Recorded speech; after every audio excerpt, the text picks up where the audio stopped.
ಭಗವಂತನಿಗೆ ಅವತಾರಗಳು ಎಷ್ಟಿದೆ ಅಂತ ಹೇಳಿದ್ರೆ ಸಾಮಾನ್ಯವಾಗಿ ನಮಗೆ ಗೊತ್ತಿರ್ತಕ್ಕಂಥ ವ್ಯಕ್ತಿಗಳು ಎಷ್ಟು ಅವತಾರಗಳನ್ನು ಭಗವಂತ ಸ್ವೀಕಾರ ಮಾಡಿಕೊಂಡಿದ್ದಾನೆ ಅಂತ ಹೇಳುವಾಗ 10 ಅವತಾರಗಳು ಅಂತ ಹೇಳ್ತಾರೆ. ದೇವರೆಷ್ಟು ಅವತಾರ ಮಾಡಿದ್ದಾನೆ? ಮತ್ಸ್ಯ, ಕೂರ್ಮ, ವರಾಹ, ನೃಸಿಂಹ, ವಾಮನ, ಪರಶುರಾಮ, ರಾಮ, ಕೃಷ್ಣ, ಬುದ್ಧ, ಕಲ್ಕಿ 10 ಅವತಾರಗಳು. ಅದರ ಮಧ್ಯದಲ್ಲಿ ಭಗವಂತನ ಸನ್ನಿಧಾನಕ್ಕೆ ಪಾತ್ರರಾದಂತಹ ಪೃಥು ಚಕ್ರವರ್ತಿ, ಅದನ್ನು ಒಂದು ಸನ್ನಿಧಾನ ಅವತಾರ, ಆವೇಶಾವತಾರ ಅಂತ ಅದನ್ನು ಕರೀತಾರೆ. ಪೃಥು ಚಕ್ರವರ್ತಿಯಲ್ಲಿ ದೇವರದ್ದು ಒಂದು ರೂಪ. ಸಾಮಾನ್ಯವಾಗಿ ನಮ್ಮಲ್ಲಿ ಒಂದು ಮಾತಿದೆ, ರಾಜ ಅಂದರೆ ಪ್ರತ್ಯಕ್ಷ ದೇವತೆ, ರಾಜ ಪ್ರತ್ಯಕ್ಷ ದೇವತಾ. ಏನು ದೀಪನ ಆ ಪ್ರತ್ಯಕ್ಷ ದೇವತೆಯಾದಂತಹ ರಾಜರಲ್ಲಿ ದೇವರು ಯಾವ ರೂಪದಿಂದ ಸನ್ನಿಹಿತರಾಗಿರ್ತಾರೆ ಅಂದರೆ ರಾಜರಾಜೇಶ್ವರ ಅಂತ ಒಂದು ರೂಪ. ರಾಜರಾಜೇಶ ರೂಪೇಣ ಚಕ್ರವರ್ತಿಷು ಸಂಸ್ಥಿತ. ಭಾಗವತ ತಾತ್ಪರ್ಯದ ಮಾತು. ರಾಜರಾಜೇಶ ಅಥವಾ ರಾಜರಾಜೇಶ್ವರ ಅನ್ನುವಂತಹ ಒಂದು ರೂಪದಿಂದ ದೇವರು ಭಗವಂತ ಚಕ್ರವರ್ತಿಗಳಲ್ಲಿ ವಿಶೇಷವಾಗಿ ತನ್ನ ಸಾನ್ನಿಧ್ಯವನ್ನು ಇಟ್ಟಿರ್ತಾನೆ.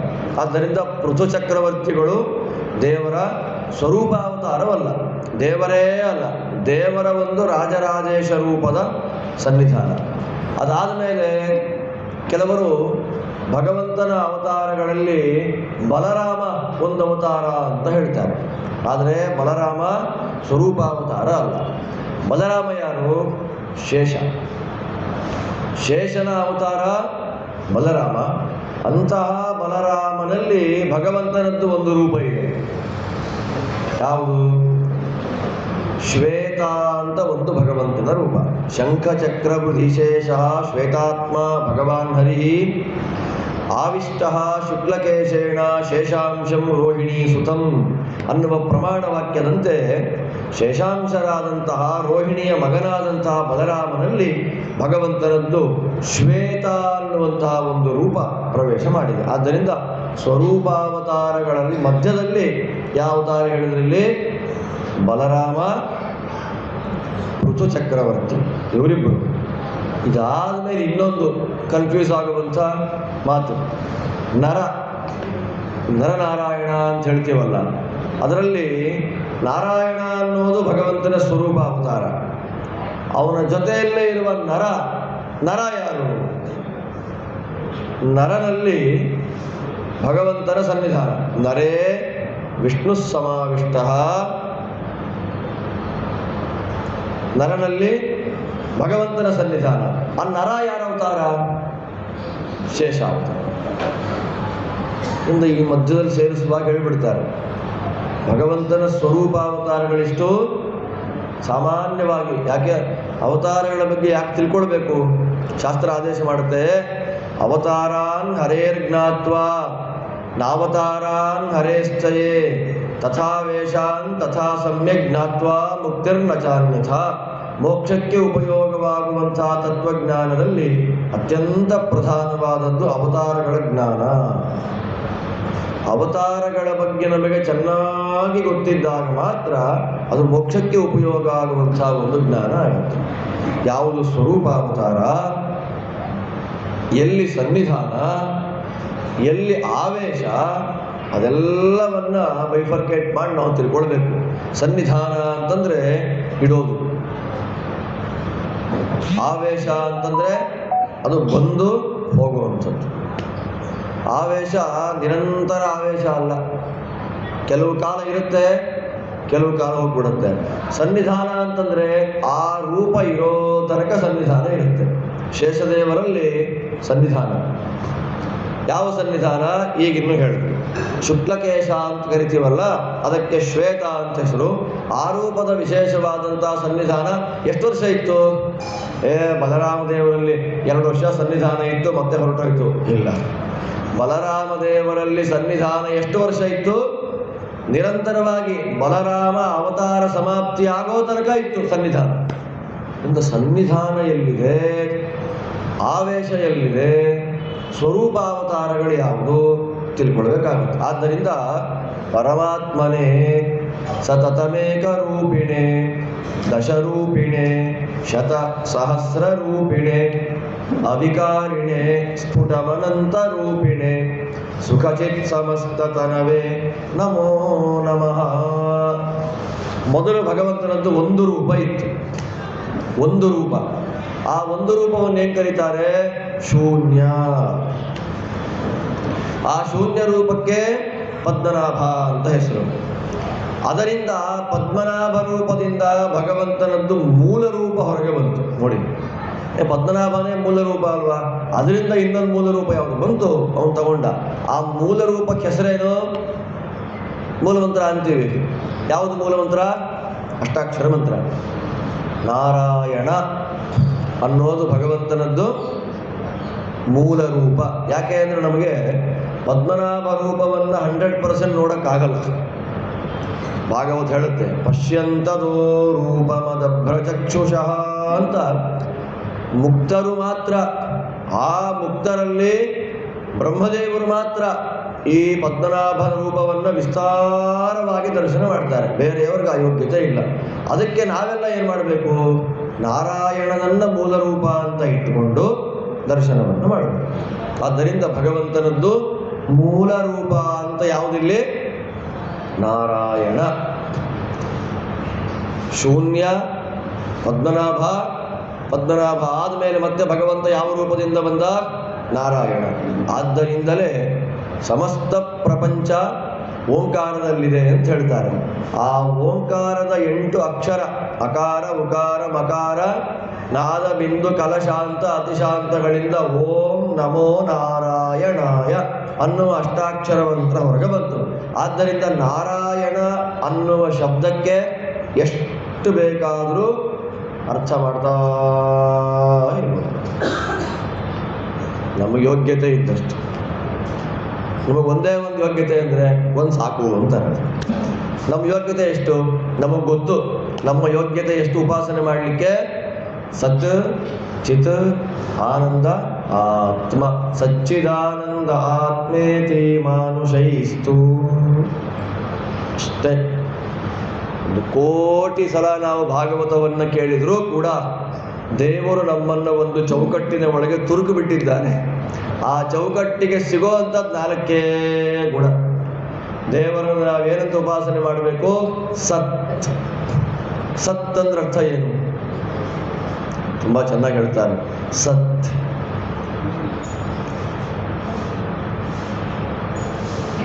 ಕಷ್ಟ ಆಗುತ್ತೆ. ಸತ್ ಅಂದ್ರೆ ಏನು? ಇರುವುದು. ಸತ್ ಇದೆ, ಎಲ್ಲಿದೆ? ಅದು ಬಹಳ ಕಷ್ಟ.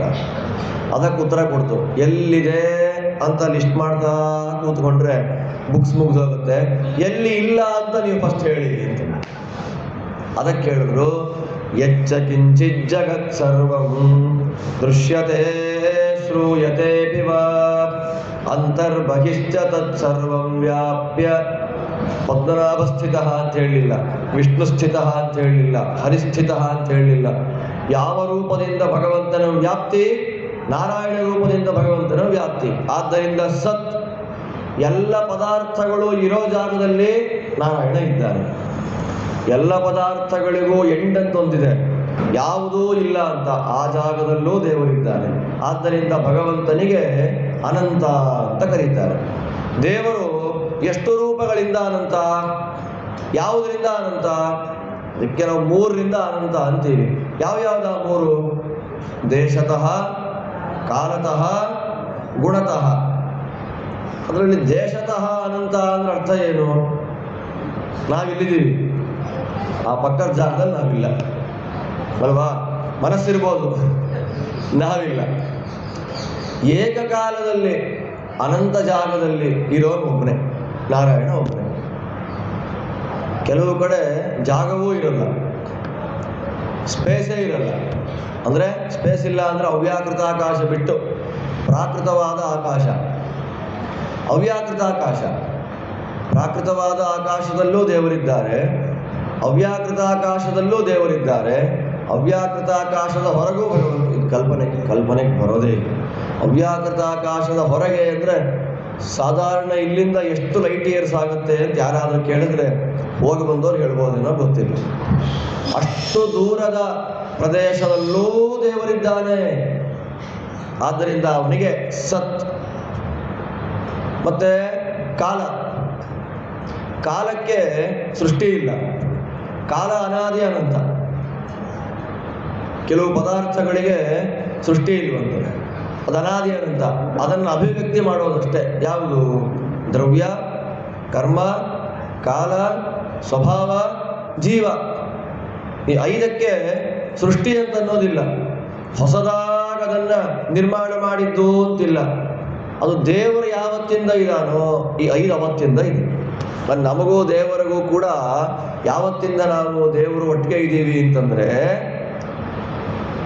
ಅನಾದಿ ಕಾಲದಿಂದ ಅನಂತ ಕಾಲಗಳವರೆಗೂ ನಾವು ದೇವರು ಒಟ್ಟಿಗೆ ಇದ್ದೀವಿ. ಆದರೆ ನಾವು ದೇವರಿಗಿಂತ ಚಿಕ್ಕವರು ಯಾಕೆ ಅಂತಂದರೆ ನಮಗೆ ದೇಹಗಳು ಬಂದು ಹೋಗಿ ಮಾಡ್ತಾ ಇರುತ್ತೆ.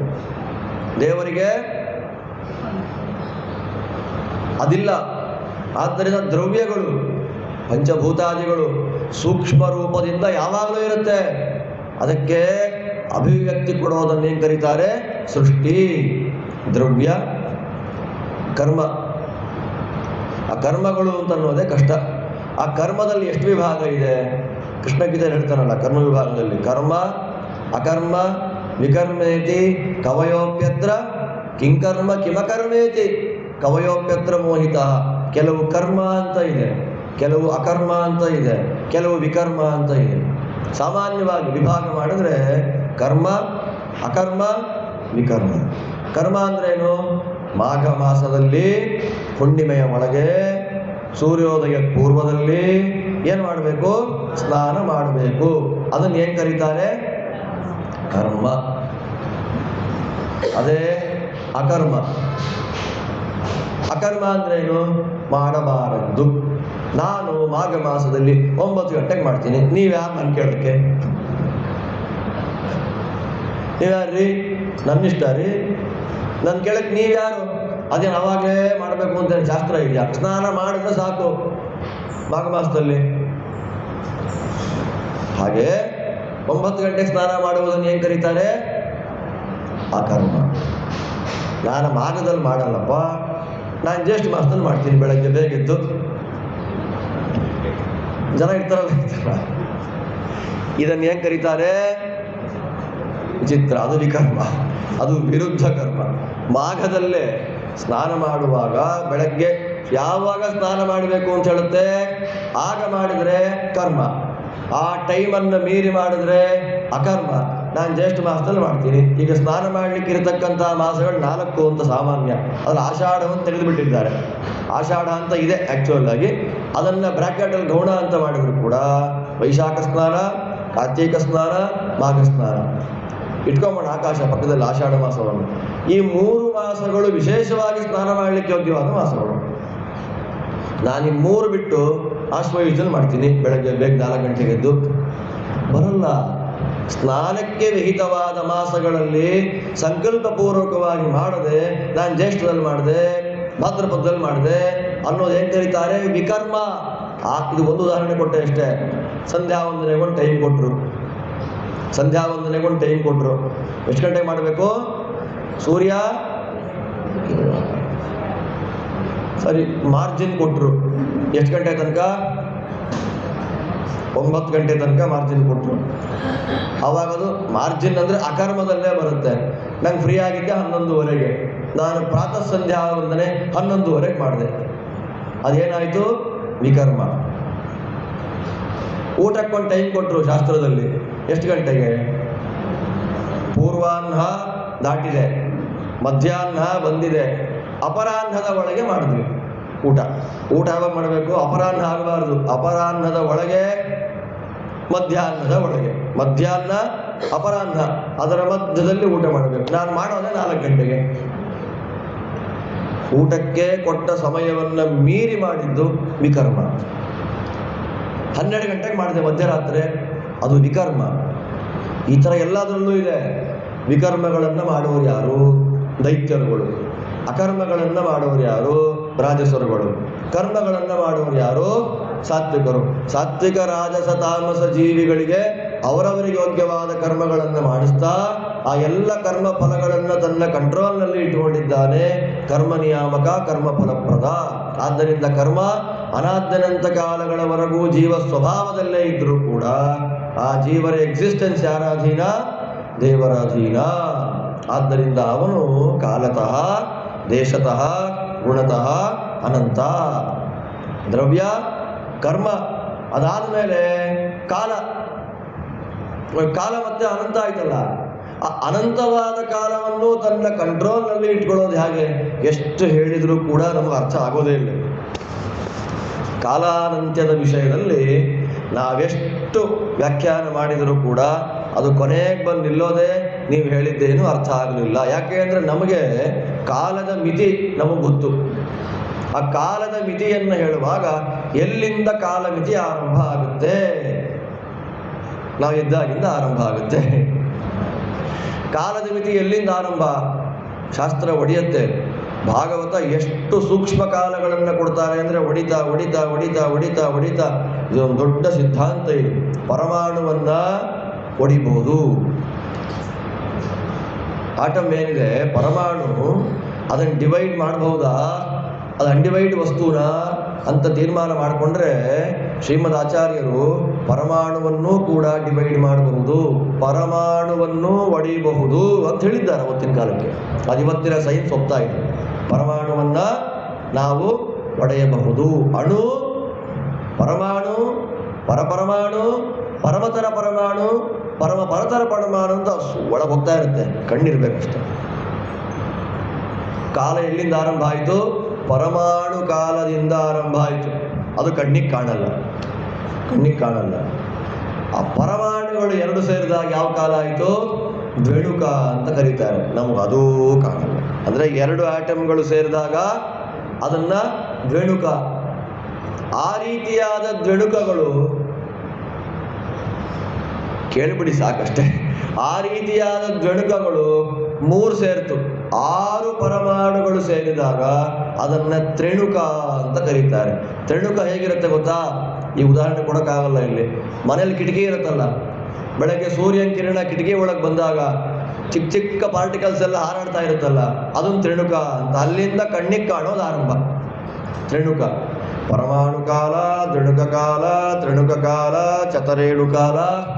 ಅಲ್ಲಿಂದ ಮತ್ತೆ ತ್ರುಟಿ, ಲವ, ವೇಗ, ಕಾಲ, ಕಾಷ್ಠ, ಕ್ಷಣ, ನಿಮೇಷ, ಮುಹೂರ್ತ, ಈ ಪ್ರಹರ, ಯಾಮ, ಯಾಮದಿಂದ ದಿನ, ದಿನದಿಂದ ಪಕ್ಷ, ಪಕ್ಷದಿಂದ ಮಾಸ, ಮಾಸಗಳು 2 ಆದಾಗ ಋತು, ಮಾಸಗಳು 6 ಆದಾಗ ಅಯನ, ಮಾಸಗಳು 12 ಆದಾಗ ಸಂವತ್ಸರ. ಆ ರೀತಿಯಾಗಿರ್ತಕ್ಕಂತಹ ಸಂವತ್ಸರಗಳು 100 ಆದಾಗ ಅದು ಮನುಷ್ಯರ ಪರಮಾಯು. 100 ಆಗಬೇಕು. ಅಂದರೆ ನಾವು ಎಲ್ಲಿಂದ ಬಂದಿದ್ದೀವಿ ನೋಡಿ. ಈಗ 100 ವರ್ಷ. ಆ ರೀತಿಯಾದಂತಹ ಮನುಷ್ಯರ 100 ವರ್ಷ ಎಷ್ಟು ದಿನಗಳಾಗುತ್ತೆ ಅಂದರೆ ಭಯ ಆಗುತ್ತೆ. ಬರೀ 36,000 ದಿನ ಅಷ್ಟೆ. ಆ ರೀತಿಯಾದ 100 ವರ್ಷ ನಮಗೂ ಆಯಸ್ಸು. ಆ ರೀತಿಯಾದ 100 ವರ್ಷ ದೇವತೆಗಳಿಗೂ ಆಯಸ್ಸು. ಆ ರೀತಿಯಾದ 100 ವರ್ಷ ಬ್ರಹ್ಮದೇವರಿಗೂ ಆಯಸ್ಸು. ಆದರೆ ಆ ಪರಿಮಾಣದಲ್ಲಿ ವ್ಯತ್ಯಾಸ ಇದೆ. ಕ್ವಾಂಟಿಟಿಯಲ್ಲಿ ಏನಿದೆ? ವ್ಯತ್ಯಾಸವಿದೆ. ಏನು ವ್ಯತ್ಯಾಸ? ನಮ್ಮ 100 ವರ್ಷ ಆಯ್ತಲ್ಲ, ಅದೇ ರೀತಿಯಾದ 100 ವರ್ಷ ದೇವತೆಗಳಿಗೆ. ಅಂದರೆ ದೇವತೆಗಳಿಗೆ 36,000 ವರ್ಷಗಳಾದರೆ ನಮ್ಮ ಲೆಕ್ಕದಲ್ಲಿ 36,000 ವರ್ಷ ಆದರೆ ದೇವತೆಗಳಿಗೆ 100 ವರ್ಷ.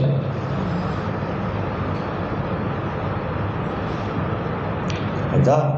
ಅದರ ಮೇಲೆ ಚತುರ್ಮುಖ ಬ್ರಹ್ಮದೇವರು, ಅದರಲ್ಲಿ 3-4 ವಿಭಾಗ ಇದೆ, ಅಷ್ಟನ್ನು ಹೇಳಲಿಕ್ಕೆ ಹೋಗೋದಿಲ್ಲ. ಚತುರ್ಮುಖ ಬ್ರಹ್ಮದೇವರಿಗೆ 100 ವರ್ಷ ಆಯಸ್ಸು. ಯಾವ ಲೆಕ್ಕದಲ್ಲಿ? ನಾವಿಲ್ಲಿಂದ ಬಂದ್ವಿ, ಪರಮಾಣು ಕಾಲದಿಂದ ಬಂದ್ವಿ. ಅಂದರೆ ಕಾಲ ದೇವರ ಅಧೀನ ಅಂತ ಹೇಳುವಾಗ ಪರಮಾಣು ಕಾಲದಿಂದ ಮೇಲೆ ಬರುವಾಗ ಯುಗ, ಯುಗ ಬಂತು. ಒಂದೊಂದು ಯುಗಕ್ಕೆ ಎಷ್ಟೆಷ್ಟು ವರ್ಷ ಆಯಸ್ಸು? ಕಲಿಯುಗಕ್ಕೆ 4 ಲಕ್ಷ, 4.5 ಅಂತ ಇಟ್ಕೊಳ್ಳಿ. ಅಲ್ಲಿಂದ ಮೇಲೆ ಡಬಲ್ ಡಬಲ್ ಡಬಲ್ ಡಬಲ್ ಆಗ್ತಾ ಹೋಗುತ್ತೆ. ಆಯ್ತಾ? ಇನ್ನು 5000 ವರ್ಷ ಅಷ್ಟೇ ಇನ್ನಾಗಿರೋದು ಕಲಿಯುಗದಲ್ಲಿ. ಈಗಲೇ ಧರ್ಮ ಇಲ್ಲ ಕರ್ಮ ಇಲ್ಲ ಅಂತ ಪಡ್ಕೊತಾ ಇದ್ದೀವಿ. ಬರೀ 5000 ವರ್ಷದಲ್ಲೇ ದ್ವಾಪರ ಕಲಿ ಸಂಧಿಕಾಲ, ಇನ್ನು ದ್ವಾಪರ ಯುಗ ಇನ್ನೂ ಪೂರ್ತಿ ಮುಗಿದೇ ಇಲ್ಲ. ಅದರ ಒಂದು ಛಾಯೆ ನಮಗಿನ್ನೂ ಬಿಟ್ಟೇ ಇಲ್ಲ. ಗ್ರಹಣ ಬಿಟ್ಟರು ಗ್ರಹಣದ ಕರಿ ಇರುತ್ತೆ ಅಂತಾರಲ್ಲ, ಹಾಗೆ ದ್ವಾಪರದ ಛಾಯ ಇನ್ನೂ ಮುಗಿದಿಲ್ಲ. ಆಗಲೇ ಕಲಿ ಹೀಗೆ ಪ್ರಬಲ. ಇನ್ನು ನಿಜವಾದ ಕಲಿಯುಗ ಆರಂಭ ಆಗೋದ್ರೆ ಏನು ಕಥೆ? ಪ್ರಥಮ ಪಾದದಲ್ಲೇ ಹೀಗೆ, ದ್ವಿತೀಯ ತೃತೀಯ ಚತುರ್ಥಗಳಲ್ಲಿ ಯಾವ ಗ್ರಂಥ ಇಲ್ಲ, ಭಾಗವತ ಇಲ್ಲ. ಕೇಳಬೇಕು ಅನ್ನೋ ಆಸೆ ಇದ್ರೂ ಹೇಳೋದೇ ಇರಲ್ಲ. ಕ್ಷೇತ್ರಗಳಿಗೆ ಹೋಗಬೇಕು ಅಂದ್ರೂ ಕ್ಷೇತ್ರಗಳೇ ಇಲ್ಲ. ನದಿ ಸ್ನಾನ ಮಾಡಬೇಕು ಅಂದರೆ ತೀರ್ಥಗಳಿಲ್ಲ, ಪಾತ್ರಗಳೇ ಒಣಗಿ ಹೋಗಿರುತ್ತಂತೆ. ಅಷ್ಟ್ಯಾಕೆ, ಗಂಗೆ ಅದೃಶ್ಯಳಾಗ್ಬಿಡ್ತಾಳಂತೆ ಕಲಿಯುಗದಲ್ಲಿ. ಮುಂದಕ್ಕೆ ಆಗುವಾಗ ಗಂಗಾದೇವಿಯೇ ಅದೃಶ್ಯ. ನಾವೀಗಲೇ ಅದನ್ನು ಸ್ಯಾಂಡ್ ಮಾಫಿಯಾ ಮಾಡಿ ಮಾಡಿ ನದಿಗಳನ್ನ ಹೀಗೆ ಅದೃಶ್ಯ ಮಾಡ್ತಾ ಇದ್ದೀವಿ ನನಗಾಗಿ ಅಲ್ವಾ? ಗಂಗೆನೇ ಇಲ್ಲ, ಸಮುದ್ರಕ್ಕೆ ಸೇರೋದೇ ಇಲ್ಲ, ತೀರ್ಥಗಳಿಲ್ಲ, ನದಿಗಳಿಲ್ಲ, ಹಿಮವತ್ ಪರ್ವತ ಇಲ್ಲ, ಏನಿಲ್ಲ. ಆ ಕಲ್ಕಿ ಬರೋದು ದೇವರು. ಆ ರೀತಿ ಕೃತ ತ್ರೇತ ದ್ವಾಪರ ಕಲಿ 4 ಯುಗಗಳು ಎಷ್ಟು ಸಲ ತಿರುಗಬೇಕು? 1000 ಸಲ ತಿರುಗಿದಾಗ, ಅಷ್ಟು ದೊಡ್ಡದು ಬೇಡ. ಚತುರ್ಯುಗಗಳು 72 ತಿರುಗಿದಾಗ 1 ಮನ್ವಂತರದ ಕಾಲ. ಒಬ್ಬ ಮನು ಎಷ್ಟು ವರ್ಷ ಆಯಸ್ಸು ಅವನಿಗೆ? ಕೃತ ತ್ರೇತ ದ್ವಾಪರ ಕಲಿ 72 ಒಬ್ಬ ಮನ್ವಂತರದ ಆಯಸ್ಸು. ಇವಾಗ ಯಾವ ಮನ್ವಂತರ ಆಗ್ತಾ ಇದೆ? ಆ ವೈವಸ್ವತ ಮನುವಿನ ಆಯಸ್ಸು ಎಷ್ಟಾಗಿದೆ? 28 ಮಹಾಯುಗ ಆಗಿದೆ. 28 ಕಲಿಯುಗೆ 28 ಮಹಾಯುಗದಲ್ಲಿ 4ನೆಯದ್ದಾದ ಕಲಿಯುಗ ಆಗ್ತಾ ಇದೆ. ಇದು 4.5 ಲಕ್ಷ ವರ್ಷ ಆದಮೇಲೆ ಮನುವಿಗೆ 28 ವರ್ಷಗಳು ಮುಗೀತು. ಅದಾದಮೇಲೆ ಇನ್ನೂ ಎಷ್ಟಾಗಬೇಕು? 44 ಆಗಬೇಕು. ಅದಾದಾಗ ವೈವಸ್ವತ ಮನ್ವಂತರ ಮುಗಿಯುತ್ತೆ. ಈ ರೀತಿಯಾದ 14 ಮನ್ವಂತರಗಳು ಬ್ರಹ್ಮದೇವರ ಒಂದು ಹಗಲಿನಲ್ಲಿ ಬಂದು ಹೊರಟುತ್ತೆ. ಬ್ರಹ್ಮದೇವರ ಸೂರ್ಯೋದಯ, ಬ್ರಹ್ಮದೇವರ ಸೂರ್ಯಾಸ್ತ ಅಂದರೆ ಸ್ವಯಂಭುವ, ಸ್ವಾರೋದಿಶ, ಉತ್ತಮ, ತಾಪಸ, ರೈವತ, ಚಾಕ್ಷುಷ, ವೈವಸ್ವತ, ಇಂದ್ರ ಸಾವರ್ಣಿ, ದಕ್ಷ ಸಾವರ್ಣಿ, ಮೇರು ಸಾವರ್ಣಿ, ಬ್ರಹ್ಮ ಸಾವರ್ಣಿ, ಆ ರೀತಿ 14 ಮನ್ವಂತರಗಳು ಬ್ರಹ್ಮದೇವರ ಒಂದು ಹಗಲಿನಲ್ಲಿ ಬಂದು ಹೊರಟೇ ಹೋಗುತ್ತೆ. ಆ ರೀತಿಯಾದ 4 ಯುಗಗಳು 1000 ಬಾರಿ ತಿರುಗಿದಾಗ ಬ್ರಹ್ಮದೇವರಿಗೆ ಒಂದು ಹಗಲು. ಅದೇ 1000 ಬಾರಿ ತಿರುಗಿದಾಗ ಬ್ರಹ್ಮದೇವರಿಗೆ ಒಂದು ರಾತ್ರಿ. ಆಯ್ತಾ?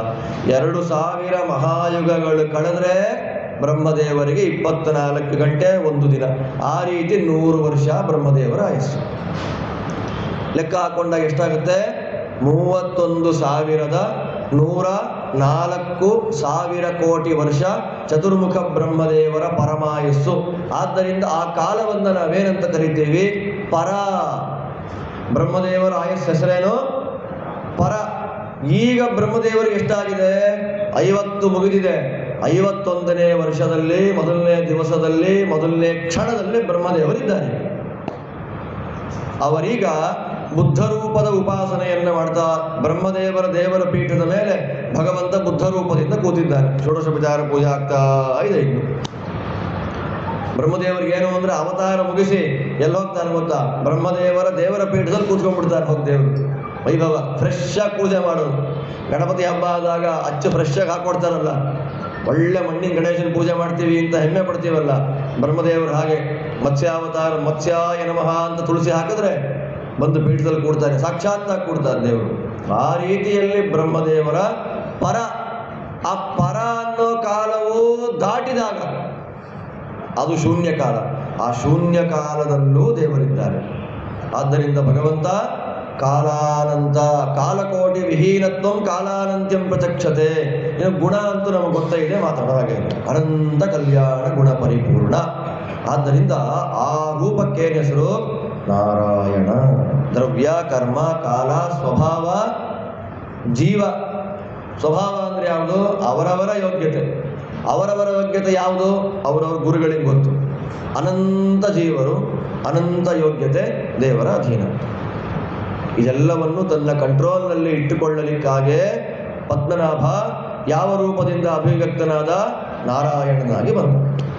ಆದ್ದರಿಂದಲೇ ದೇವರಿಗೆ ಅನೇಕ ಮಂತ್ರಗಳಿದ್ರು. ದೇವರದ್ದು ಅಂತ ಒಂದು ಮೂಲ ಮಂತ್ರ ಇದೆ. ಯಾವುದ ಮೂಲ ಮಂತ್ರ? ನಾರಾಯಣ ಮಂತ್ರ. ಭಗವಂತನ ಮೂಲ ಮಂತ್ರ. ಆದ್ದರಿಂದಲೇ ನಾರಾಯಣ ಮಂತ್ರಕ್ಕೆ ಎಷ್ಟು ಅರ್ಥಗಳು ಅಂತ ಹೇಳುವಾಗ ಅರ್ಥಗಳೇ ಇಲ್ಲ.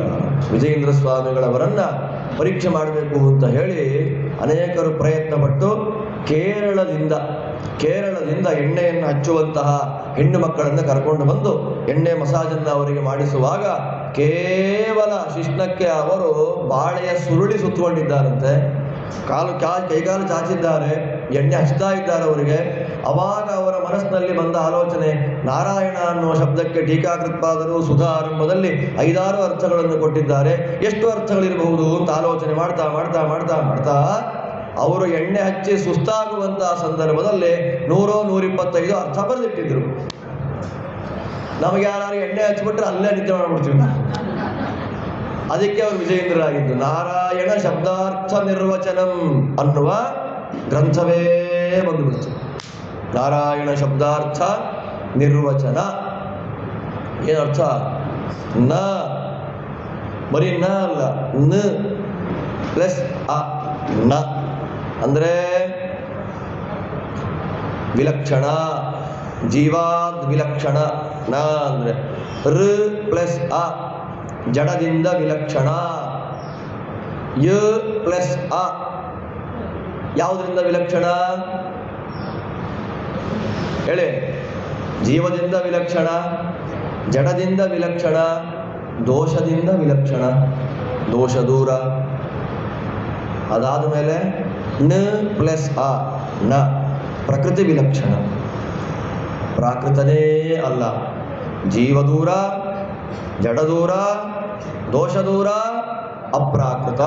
ಈ 4 ದೇವರ ಅಸಾಧಾರಣ ಗುಣವನ್ನು ಹೇಳುವ ದೊಡ್ಡ ನಾಮವೇ ನಾರಾಯಣ.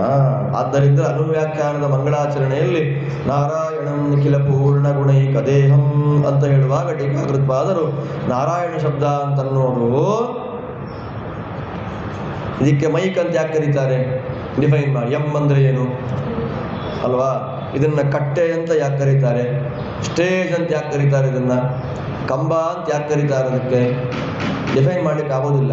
ದೊಡ್ಡವರು ಅದಕ್ಕೆ ಒಂದು ಸಂಕೇತವನ್ನ ಮಾಡಿ ಇಟ್ಟುಬಿಟ್ಟಿದ್ದಾರೆ, ಇದನ್ನ ಹೀಗೆ ಕರಿಬೇಕು ನೀವು ಅಂತ. ಹಾಗೆ ದೇವರದ್ದು ನಾರಾಯಣ ಅಂತ ಕರೀತಾರೆ. ಸಂಕೇತ ಅಲ್ಲ ದೇವರದ್ದು ನಾರಾಯಣ ಅನ್ನೋದು. ನಾರಾಯಣ ಶಬ್ದ ಮಿಥ್ಯಾದಿವತ್ ಸಾಂಕೇತಿಕ ಕಿಂತು ಗುಣಾನಪ್ಯಾಚಷ್ಟೇ.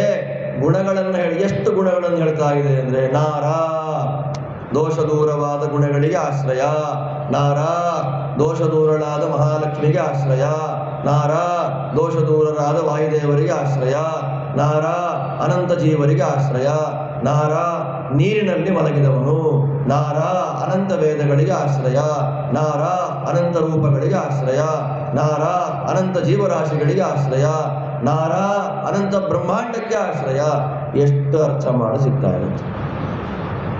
ಆದ್ದರಿಂದ ನಾರಾಯಣ ಅನ್ನುವುದನ್ನು ಹೇಗೆ ಎಳೆದು ಹೇಗೆ ಸೇರಿಸಿದ್ರು ಕೂಡ ಅಲ್ಲೇ ಬಂದು 4 ಹಣ್ಣುಗಳನ್ನು ಮಿಕ್ಸ್ ಮಾಡಿದ್ರಿ ಅಲ್ವಾ? ಆ್ಯಪಲ್, ಬಾಳೆಹಣ್ಣು, ಸಪೋಟ ಅದೆಲ್ಲ ಮಿಕ್ಸ್ ಮಾಡಿ ತೆಂಗಿನಕಾಯಿ ತುರಿದು ಬೆಲ್ಲ ಹಾಕಿ ಅದನ್ನು ಕಲಸಿ ಪ್ರಸಾದ ಅಂತ ನೆನ್ನೆ ಕೊಟ್ರ. ಅದಕ್ಕೇನು ಹೆಸರು? ರಸಾಯನ ಅಲ್ವಾ? ಅದು ರಸಾಯನ. ನ ಟ ಠ ಡ ಢ ಣ ಅಲ್ಲ, ಅಲ್ಲಿ ತ ಥ ದ ಧ ನ. ಯಾಕೆ? ಅದು ಸ್ವಾಭಾವಿಕವಾದ ರಸ ಅಲ್ಲಿಲ್ಲ. ನೀವು ಅದನ್ನು ಮಿಕ್ಸ್ ಮಾಡಿದ್ದು. ನಾನಾ ಹಣ್ಣಿನ ನಾನಾ ರಸಗಳನ್ನು, ಸಕ್ಕರೆ, ಜೇನು, ಕೊಬ್ಬರಿ ಎಲ್ಲ ಹಾಕಿ ನೀವು ಮಿಕ್ಸ್ ಮಾಡಿದ್ದು. 4 ಹಣ್ಣುಗಳ ಮಿಶ್ರಣದಿಂದ ಯಾವುದೋ ಒಂದು ರಸ ಹೊರಗೆ ಬಂತು. ಅದು ಸ್ವಾಭಾವಿಕವಾದದ್ದಲ್ಲ. ಆದ್ದರಿಂದ ಅದೇನಾಯಿತು? ರಸಾಯನ. ಇಲ್ಲಿ ಹಂಗಲ್ಲ. ನಾರಾಯಣ ನ ಅಂತಂದ್ರೆ ದೋಷ ದೂರತ್ವ, ಗುಣಪೂರ್ಣತ್ವ, ಅಪ್ರಾಕೃತತ್ವ ಎಲ್ಲವೂ ಕೂಡ ಸ್ವಭಾವದಲ್ಲೇ ಇದೆ. ಆದ್ದರಿಂದ ಣತ್ವ ಅನ್ನೋದು ಬರಬೇಕಾದ್ರೆ ಅದು ತಚ್ಛೀಲ ಸ್ವಭಾವ ಆಗಿರಬೇಕು. ಯಾವುದು ಸ್ವಭಾವದಲ್ಲಿದೆ ಅವಾಗ ಏನು ಬರುತ್ತೆ? ಣ ಅಂತ ಅನ್ನೋದು ಬರುತ್ತೆ. ಇದು ರಸಾಯನ ಅವನು ನಾರಾಯಣ. ದೋಷ ದೂರತ್ವ ಅನ್ನೋದು ದೇವರ ಗುಣದಲ್ಲೇ ಸ್ವಭಾವದಲ್ಲೇ ಇದೆ. ಆದ್ದರಿಂದ ನಾರಾಯಣ ಮಂತ್ರ ಅನ್ನೋದು ಸ್ವಾಮಿಯ ಮಹಾಮಂತ್ರವಾಯಿತು, ಮೂಲ ಮಂತ್ರವಾಯಿತು. ಹಾಗೆ ನಾರಾಯಣ ರೂಪದಿಂದ ಅನಿರುದ್ಧ, ಪ್ರದ್ಯುಮ್ನ, ಸಂಕರ್ಷಣ, ವಾಸುದೇವ. ಅದರಲ್ಲಿ ಅನಿರುದ್ಧನಾಗಿ ದೇವರು ಏನು ಕೆಲಸ ಮಾಡ್ತಾನೆ? ಸ್ಥಿತಿಯನ್ನು ಮಾಡ್ತಾನೆ. ಪ್ರದ್ಯುಮ್ನಾಗಿ ದೇವರು ಏನು ಮಾಡ್ತಾನೆ? ಪ್ರದ್ಯುಮ್ನ ಸರ್ವ ಸೃಷ್ಟಿಯನ್ನು ಮಾಡ್ತಾನೆ. ಸಂಕರ್ಷಣನಾಗಿ ದೇವರು ಏನು ಮಾಡ್ತಾನೆ? ಸಂಹಾರವನ್ನು ಮಾಡ್ತಾನೆ. ವಾಸುದೇವನಾಗಿ ದೇವರು ಏನು ಮಾಡ್ತಾನೆ? ಆದ್ದರಿಂದ ಪರಮಾತ್ಮನೇ ಏಕರೂಪಿಯಾಗಿ ಪಂಚರೂಪಿಯಾದ ಪದ್ಮನಾಭ, ನಾರಾಯಣ, ಅನಿರುದ್ಧ, ಪ್ರದ್ಯುಮ್ನ, ಸಂಕರ್ಷಣ, ವಾಸುದೇವ. ಅವನೇನಾದ? ಮತ್ತೆ 8 ಆದ. ವಿಶ್ವ, ತೈಜಸ, ಪ್ರಾಜ್ಞ, ತುರ್ಯ, ಆತ್ಮ, ಅಂತರಾತ್ಮ, ಪರಮಾತ್ಮ, ಜ್ಞಾನಾತ್ಮ. ಇದು ಜೇಡ ಬಲೆ ಹೆಣೆದಾಗೆ, ಜೇಡರ ಬಲೆ ಒಂದೊಂದೇ ಹೊರಗೆ ಬಂತು. ಆ 8ರಿಂದ ಮತ್ತೇನಾಯಿತು? ಅದು ಪ್ರತ್ಯೇಕ ವಿಭಾಗ. ಅಜ, ಆನಂದ, ಇಂದ್ರ, ಈಶ, ಉಗ್ರ, ಊರ್ಜ, ಋತುಂಭರ, ನೃಗ, ಲೇಷ, ಲೇಜಿ, ಏಕಾತ್ಮ, ಐರ, ಓಜೋಭೃತ್, ಔರಸ, ಅಂತ, ಅರ್ಧಗರ್ಭ 16. ಕಪಿಲ, ಕಪತಿ, ಗರುಡಾಸನ, ಘರ್ಮ, ನಸಾರ, ಚಾರ್ವಂಗ, ಛಂದೋಗಮ್ಯ, ಜನಾರ್ದನ, ಝಾಟಿತಾರಿ, ನ್ಯಮ, ಟಂಕ, ಟಕಲ, ಡರಕ, ಢರಿ, ನಾತ್ಮ, ತಾರ, ಥಬ, ದಂಡಿ, ಧನ್ವಿ, ನಮ್ಯ, ಪರ, ಫಲ, ಬಲಿ, ಭಗ, ಮನು, ಯಜ್ಞ, ರಾಮ, ಲಕ್ಷ್ಮೀಪತಿ, ವರ, ಶಾಂತ ಸಂಬಿತ್, ಷಡ್ಗುಣ, ಸಾರಾತ್ಮ, ಹಂಸ, ಲಾಳುಕ, ಲಕ್ಷ್ಮೀ ನೃಸಿಂಹ. 51 ರೂಪಗಳು. ಇದೆಲ್ಲ ಮೂಲ ರೂಪಗಳೇ. ಓಂಕಾರದ 8 ರೂಪಗಳು: ವಾಸುದೇವ ರೂಪ, ಪದ್ಮನಾಭ ರೂಪ, ನಾರಾಯಣ ರೂಪ, ವಿಶ್ವಾದಿ ರೂಪ, 51 ರೂಪ. ಇದೆಲ್ಲ ಯಾವುದಾಯಿತು? ಮೂಲ ರೂಪಕ್ಕೆ ಸೇರಿತು. ನಾವೇನು ಅವತಾರಕ್ಕೆ ಬಂದೇ ಇಲ್ಲ, ಮೂಲ ರೂಪಕ್ಕೆ ಸೇರಿತು. ಅದರ ಮಧ್ಯದಲ್ಲಿ ಓಂಕಾರಕ್ಕೆ ಅದರದ್ದೇ ಆದ ಪ್ರತ್ಯೇಕ 8 ರೂಪ ಇದೆ. ಅದು ನಮ್ಮ ಅಲ್ವೇ ಇಲ್ಲ, ಅದು ಬ್ರಹ್ಮದೇವರಿಗೆ ಮಾತ್ರ. ಅದೊಂದು ಪ್ರತ್ಯೇಕ ಮೂಲ ರೂಪ. ನಮ್ಮ ಗುಂಪಿಗೆ ಸೇರಿಸಲೇ ಇಲ್ಲ ಅವರದನ್ನು, ಪ್ರತ್ಯೇಕವಾಗಿ ಇಟ್ಕೊಂಡ್ಬಿಟ್ರು ಅವರದನ್ನು, ನಮಗೆ ಕೊಡಲೇ ಇಲ್ಲ ಅದನ್ನು. ಅದಾದ್ಮೇಲೆ ದೇವರು ಮತ್ತೇನು ಮಾಡ್ದ? 10 ರೂಪ ತಗೊಂಡ. ಯಾವುದು? ಮತ್ಸ್ಯ, ಕೂರ್ಮ, ವರಾಹ, ನೃಸಿಂಹ, ವಾಮನ, ಪರಶುರಾಮ, ರಾಮ, ಕೃಷ್ಣ, ಬುದ್ಧ, ಕಲ್ಕಿ. ಇದರ ಮಧ್ಯದಲ್ಲಿ ವೇದೋದ್ಧಾರವನ್ನು ಮಾಡಲಿಕ್ಕೆ ಹಯಗ್ರೀವ, ವೇದ ವಿಸ್ತಾರವನ್ನು ಮಾಡಲಿಕ್ಕೆ ಶಿಂಶುಮಾರ, ಯಾವುದು ಮಹಿದಾಸ, ಜಗತ್ತನ್ನು ಹಿಡಿಲಿಕ್ಕಾಗಿ ಶಿಂಶುಮಾರ, ಆ ವೇದೋಕ್ತವಾದ ಶ್ರುತಿ ಸ್ಮೃತಿಗಳನ್ನು ವಿಸ್ತಾರ ಮಾಡಲಿಕ್ಕಾಗಿ ಕಪಿಲ, ಅದನ್ನು ಮತ್ತೆ ಯೋಗ ರೂಪದಿಂದ ಕೊಡಲಿಕ್ಕಾಗಿ ದತ್ತ. ಅದಾದ ಮೇಲೆ ಕರ್ಮಗಳ ತಂತ್ರವನ್ನು ಜಗತ್ತಿಗೆ ಪಾಠ ಮಾಡಲಿಕ್ಕಾಗಿ ನರ, ಅವನ ಜೊತೆ ಸೇರಿಕೊಂಡು ನಾರಾಯಣ, ಅವನ ಅಣ್ಣನಾಗಿ ಹರಿ, ಅವನ ತಮ್ಮನಾಗಿ ಕೃಷ್ಣ. ದಶಾವತಾರದಲ್ಲಿ ಬರದೇ ಇರೋ ಕೃಷ್ಣ ಇದು. ಎಲ್ಲಿ ಆ ಅವತಾರದ ಬಗ್ಗೆ ನಾವು ತಿಳ್ಕೊಳ್ಳೋದು? ಅದರ ಮಧ್ಯದಲ್ಲಿ ನಾವು ನಿತ್ಯ ಜಪ ಮಾಡುವಂತಹ ಗಾಯತ್ರಿ, ತತ್ ಸವಿತು ವಾರೆಣೀಯಂ ಭಾರಗ ದೇವಸ್ಯ ಧೀಮಹಿ ಧಿಯ ಯ ನ ಪ್ರಚೋದಯಾತ್. ಆ 24 ಅಕ್ಷರಗಳಿಗೆ ಅನುಕೂಲವಾಗಿರತಕ್ಕಂತಹ ಕೇಶವಾದಿ 24 ರೂಪಗಳು. ಅದರ ಮೇಲೆ ವಿಶ್ವಾದಿ ಸಹಸ್ರ ರೂಪಗಳು, ಅಜಿತಾದಿ ಅನಂತ ರೂಪಗಳು. ಇದು ಎಲ್ಲದರ ಒಟ್ಟು ವ್ಯೂಹ ರೂಪ ಸೇರೋದು ನಾರಾಯಣ. ಆ ನಾರಾಯಣ ಎಲ್ಲಿ ಸೇರ್ಕೊಂತಾನೆ? ಪದ್ಮನಾಭ. ಹೊರಗೆ ಕಾಣಿಸಿದ್ರೆ ಪದ್ಮನಾಭ, ಲೈಟ್ ಆನ್ ಮಾಡಿದ್ರೆ ಪದ್ಮನಾಭ, ಲೈಟ್ ಆಫ್ ಮಾಡಿಬಿಟ್ರೆ ಶೂನ್ಯ, ಕ್ಲೋಸಲ್ಲಿ. ಲೈಟ್ ಆಫ್ ಮಾಡೋದು ಅಂದ್ರೆ ಯಾವಾಗ? ಪ್ರಳಯ ಕಾಲದಲ್ಲಿ. ಆತ್ಮಾವ ಇದಮೇಕಾಗ್ರ ಆಸೀತ್, ನಾರಾಯಣೋ ವಾ ಇದಮಗ್ರ ಆಸೀತ್, ವಾಸುದೇವೋ ವಾ ಇದಮಗ್ರ ಆಸೀತ್. ಲೈಟ್ ಆಫ್ ಮಾಡಿದಾಗ, ಲೈಟ್ ಆನ್ ಮಾಡಿದಾಗ ಸಾವಿರ ಸಾವಿರ ಸಾವಿರ ತಲೆ ಪದ್ಮನಾಭ ಹೊರಗೆ ಬಂದ. ಶೂನ್ಯನಾದವನು ಪದ್ಮನಾಭನಾದ ಲೈಟ್ ಆನ್ ಮಾಡಿದಾಗ. ಆ ಪದ್ಮನಾಭನಾದವನು ನಾರಾಯಣಾದಿ ಅನಂತ ರೂಪ ಸ್ವೀಕಾರ ಮಾಡಿಕೊಂಡ. ಇದರ ಮಧ್ಯದಲ್ಲಿ ಪ್ರತ್ಯೇಕರಾಗಿ ನಮ್ಮ ಒಳಗೆ ಬಲಭಾಗದಲ್ಲಿ 36 ಪುರುಷ ರೂಪ, ಎಡಭಾಗದಲ್ಲಿ 36,000 ಸ್ತ್ರೀ ರೂಪ. ಅದನ್ನು ಉಪಾಸನೆ ಮಾಡ್ತಾ ಲಕ್ಷ್ಮೀ ರೂಪ, ಅದನ್ನು ಅವರಿಬ್ಬರನ್ನ ಉಪಾಸನೆ ಮಾಡ್ತಾ ವಾಯುದೇವರ ರೂಪ.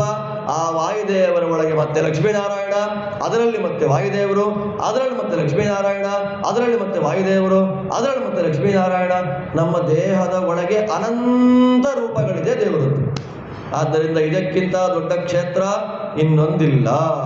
ಆದ್ದರಿಂದ ಸಾಧನ ಶರೀರವಿದು ನೀ ದಯದಿ ಕೊಟ್ಟದ್ದು ಸಾಧಾರಣವಲ್ಲ ಸಾಧು ಪ್ರಿಯನೇ. ನಾಯಿಗೆ ಈ ವೈಭವ ಇಲ್ಲ, ಗೂಬೆಗೆ ಈ ವೈಭವ ಇಲ್ಲ, ಕೋಳಿಗೆ ಈ ವೈಭವ ಇಲ್ಲ, ಹಂದಿಗೆ ಈ ವೈಭವ ಇಲ್ಲ. ನಮ್ಮಲ್ಲಿ ಮಾತ್ರ ಅನಂತಾನಂತ ಭಗವದ್ ರೂಪಗಳ ಸನ್ನಿಧಾನ ಪಾತ್ರವಾದ ದೊಡ್ಡ ದೇವರ ಪೆಟ್ಟಿಗೆ ಯಾರು? ಆದ್ದರಿಂದ ಆ ದೇವರ ಪೆಟ್ಟಿಗೆಯಿಂದ ಒಂದೊಂದೇ ಭಗವದ್ ರೂಪ ಹೊರಗೆ ಬರ್ತಾ ಇರುತ್ತೆ. ಸಂಪುಟ ತೆಗಿಬೇಕಷ್ಟೆ. ಸಂಪುಟ ಯಾವುದು? 2 ತುಟಿಗಳು. ಆ 2 ತುಟಿಗಳೇನು? ಸಂಪುಟ. ಆ ಸಂಪುಟ ತೆಗಿತಾ ಇದ್ದ ಹಾಗೇನೆ ನಾವೇನು ಮಾತಾಡ್ತೀವೋ ಆ ಮಾತುಗಳೆಲ್ಲ ಒಂದೊಂದು ಭಗವಂತನ ಪ್ರತಿಮೆಗಳು. ನೀವೇನೇ ಮಾತಾಡ್ರಿ ಅದೆಲ್ಲ ದೇವರ ಪ್ರತಿಮೆ. ಹೀ ಅಂತ ಒಂದು ಶಬ್ದ ಮಾತಾಡಿದ್ರಿ ನೀವು. ಆ ಹೀ ಅನ್ನೋದು ಎಲ್ಲಿ ತನಕ ಎಂಡಾಗತ್ತೆ ಅಲ್ಲಿ ತನಕ ನೀವು ಪ್ರತಿಮೆನ ಪೂಜೆ ಮಾಡ್ತಾ ಇದ್ದೀರಿ. ಇದನ್ನೇ ಪಂಚರೂಪೋಪಾಸನೆ ಅಂತ ಕರೀತಾರೆ. ಪಂಚವಿಧ ಸಾಮೋಪಾಸೀತ ಅಂತ ಚಾಂದೋಗ್ಯದಲ್ಲಿ. ನೀವು ಆ ಅಂತ ಮಾತಾಡಿದ್ರಿ, ಆ ಅಂತ ಬಾಯಿ ತೆಗೆದ್ರಿ, ಎಲ್ಲಿ ತನಕ ಮುಷ್ಟಿರೋ ಅಲ್ಲಿ ತನಕ ನೀವು ವರಾಹನ ಉಪಾಸನೆ ಮಾಡ್ತಾ ಇದ್ದೀರಿ. ನಿಮ್ಮ ಬಾಯಲ್ಲಿ ಊ ಅಂತ ಬಂತು, ಸುಮ್ಮನೆ ಊಟಕ್ಕೆ ಬನ್ನಿ ಅಂದ್ರಿ. ಊ ಟ ಅನ್ನೋ ಅಕ್ಷರ ಹೇಳೋ ತನಕ ಬರೀ ಊ ಅಂತ ಬಂತಲ್ಲ ಬಾಯಲ್ಲಿ, ನರಸಿಂಹನ ಉಪಾಸನೆ ಮಾಡ್ತಾ ಇದ್ದೀರಿ ನೀವು ಅಂತ ಅರ್ಥ. ಇದು ಶಾಸ್ತ್ರದ ಅಂದರೆ ನಮಗೆ ನಾವೇನೋ ದಾನ ಕೊಟ್ಟು ಪುಣ್ಯ ಬಂದ್ಬಿಡುತ್ತೆ, ನಮ್ಮನ್ನು ಕಾಪಾಡ್ತಾ ಇದೆ. ಇದು ಎಲ್ಲೋ ನದಿಲೋ ಸ್ನಾನ ಮಾಡಿದ ಪುಣ್ಯ ನಮ್ಮನ್ನು ಕಾಪಾಡ್ತಾ ಇದೆ, ಇನ್ನೇನೋ ದೀಪ ಹಚ್ಚಿದ ಪುಣ್ಯ ಕಾಪಾಡ್ತಾ ಇದೆ. ಸರಿ, ಆದರೆ ಮುಖ್ಯವಾಗಿ ನಮ್ಮನ್ನು ಕಾಪಾಡ್ತಾ ಇರ್ತಕ್ಕಂಥದ್ದು ಯಾವುದು? ಇದು ನಮಗೆ ಗೊತ್ತಿಲ್ಲದೆ ನಾವು ದೇವರ ಹೆಸರನ್ನೇ ಬಾಯಲ್ಲಿ ಹೇಳ್ತಾ ಇದ್ದೀವಿ. ಆದರೆ ನಾವು ಹೇಳ್ತಿರೋ ದೇವರ ಹೆಸರು ಅಂತ ನಮಗೆ ಗೊತ್ತಿಲ್ಲ. ಸರ್ವೈಶ್ಚ ವೈದಿಕ ಪದೈರಪಿ ಲೋಕ ಶಬ್ದೈ ಮೇಘಾಗ್ನಿ ವಾರಿಧಿ ತಲಾದಿರವೈಶ್ಚ ಶಬ್ದೈ ರೇಕೋಭಿಧೇಯ. ಇದು ದೇವರ ಹೆಸರೇ, ದೇವರ ಹೆಸರೇ ಅಲ್ವಾ? ಲೌಕಿಕ ವೈದಿಕ ಭೇದ ಭಿನ್ನ ವರ್ಣಾತ್ಮಕ ಧ್ವನ್ಯಾತ್ಮಕ ಅಶೇಷ ಶಬ್ದಾರ್ಥ. ಆದರೆ ಚಪ್ಪಾಳೆ ಹೊಡೆಯೋದ್ರಿಂದ ಯಾವ ಭಗವದ್ ರೂಪ ಹೊರಗೆ ಬಂತು ಕೇಳಿದ್ರೆ ಗೊತ್ತಿಲ್ಲ. ಚಿಟಿಕೆ ಹೊಡೆಯೋದ್ರಿಂದ ಶಬ್ದ ಬಂತಲ್ಲ, ಏನು ಗುಣ ಹೇಳ್ತಾ ಇದೆ ದೇವರದ್ದು ಗೊತ್ತಿಲ್ಲ. ನಾಯಿ ಬೊಗಳಿದಾಗ ಯಾವುದೋ ನಾದ ಬಂತಲ್ಲ, ಯಾವ ದೇವರ ರೂಪ, ಏನು ಶಬ್ದ, ಅರ್ಥ ಗೊತ್ತಿಲ್ಲ. ಅದೆಲ್ಲ ತಿಳಿಯುವಂತೆ ಆಗತ್ತೆ, ಅದೇ ಸಾಧನೆ. ಹಾಗೆಲ್ಲ ಇದೆ ಅಂತ ನಾವು ತಿಳ್ಕೊಳ್ಳಿಲ್ಲ ಅಂತಂದರೆ ಏನು ಕೇಳಿದ್ರೂ ಪ್ರಯೋಜನ ಇಲ್ಲ. ಈ ಕಾರಣದಿಂದ ಅಂತಹ ಭಗವಂತನ ಅವತಾರಗಳನ್ನು ಯಥಾಯೋಗ್ಯವಾಗಿ ನಮಗೆ ಪರಿಚಯ ಮಾಡಿಕೊಡುವಂಥದ್ದೇ ಭಾಗವತ ಪರೀಕ್ಷಿತ. ಯಥಾಕ್ರಮಂ ಅನುಕ್ರಮಿಷ್ಯೇ ಶುಕಾಚಾರ್ಯರ ಪ್ರತಿಜ್ಞೆ. ಅದಕ್ಕೆ ಭಾಗವತ ಹೇಳಿದ್ ನಾನು ಮುಂದೆ ಹೋಗೋದಿಲ್ಲ. ಒಂದು ಹೆಜ್ಜೆ ನಾವು ಮುಂದೆ ಇಟ್ವಿ ಅಂದರೆ ಶುಕಾಚಾರ್ಯರು ನೀನು ಇದನ್ನು ಹೇಳಿಲ್ಲ, ಹಿಂದೆ ಬಂದು ಇದನ್ನು ಕವರ್ ಮಾಡಿಬಿಟ್ಟು ಹೋಗು ಅಂತ ಹೇಳಿತಾರೆ. ನಮ್ಮನ್ನ ಯಾಕೆ ಹಾರಿಸ್ತಾ ಇದೆಯಾ? ಹಾರಿಸುವಂಗಿಲ್ಲ ಇಲ್ಲಿ ಅಲ್ವಾ? ಕಪ್ಪೆ ಹಾರ್ಬಿಡ್ತು ಇಲ್ಲಿಂದ, ಕಪ್ಪೆ ಇಲ್ಲಿದೆ, ಎಲ್ಲಿಗೆ ಹಾರ್ತದೋ ಅಲ್ಲಿಗೆ ಹಾರು ಹೊಟ್ಟೋಯ್ತು. ಕವರ್ ಮಾಡಿದ್ಯೋ ಇಲ್ವಾ? ಕಪ್ಪೆ ಜಾಗಗಳನ್ನೆಲ್ಲ ಕವರ್ ಮಾಡಿದೆ, ಕವರ್ ಮಾಡಿಲ್ವಾ? ಕವರ್ ಮಾಡಿಲ್ಲ. ಹಾಗೆ ಭಾಗವತವನ್ನು ನೀವು ಎಷ್ಟೇ ಹೇಳಿ, ಎಷ್ಟೇ ಹಿಂಡಿ, ಎಷ್ಟೇ ವ್ಯಾಖ್ಯಾನ ಮಾಡ್ರಿ, ನಿತ್ಯ ನೂತನ ಹೊಸ ಹೊಸ ಹೊಸ ಹೊಸ ಪ್ರಮೇಯಗಳು, ಹೊಸ ಹೊಸ ಅರ್ಥಗಳು ಭಾಗವತದಲ್ಲಿ ಹೊರಗೆ ಬರ್ತಾ ಇರುತ್ತೆ. ಶುಕಾಚಾರ್ಯ ಹೇಳ್ತಾರೆ, ನೀನು ಮಾಡಿದ ಪ್ರಶ್ನೆಯನ್ನೇ ಇನ್ನೊಬ್ಬ ಮಾಡಿದ್ದ ಪ್ರಶ್ನೆ. ಯಾರು ಪ್ರಶ್ನೆ ಮಾಡಿದವನು? ಅವನೇ ವಿದುರ. ಯಾರನ್ನ ಪ್ರಶ್ನೆ ಮಾಡ್ದ? ಮೈತ್ರೇಯರನ್ನ ಪ್ರಶ್ನೆ ಮಾಡ್ದ. ಅವಾಗ ಮೈತ್ರೇಯರು ವಿದುರನಿಗೆ ಏನು ಉತ್ತರ ಕೊಟ್ಟರೋ, ನಾನು ಅದನ್ನೇ ನಿನಗೆ ಉತ್ತರ ಕೊಡ್ತೀನಪ್ಪ ಅಂತ ಭಾಗವತದ ಇನ್ನೊಂದು ಗುರು ಪರಂಪರೆ. ಒಂದು ಗುರು ಪರಂಪರೆ ಯಾವುದು? ಭಾಗವತದ್ದು. ಭಗವಂತ, ಬ್ರಹ್ಮದೇವರು, ನಾರದರು, ಮಧ್ಯದಲ್ಲಿ ಭಗವಂತನೇ ವೇದವ್ಯಾಸನಾಗಿ ಬಂದದ್ದು. ಅದಾದ ಮೇಲೆ ಶುಕಾಚಾರ್ಯರು, ಪರೀಕ್ಷಿತ ಮಹಾರಾಜ, ಅಲ್ಲಿ ಕೂತಂಥ ಸೂತರು. ಇದು ಒಂದು ಪರಂಪರೆ. ಇನ್ನೊಂದು ಪರಂಪರೆ ಯಾವುದು?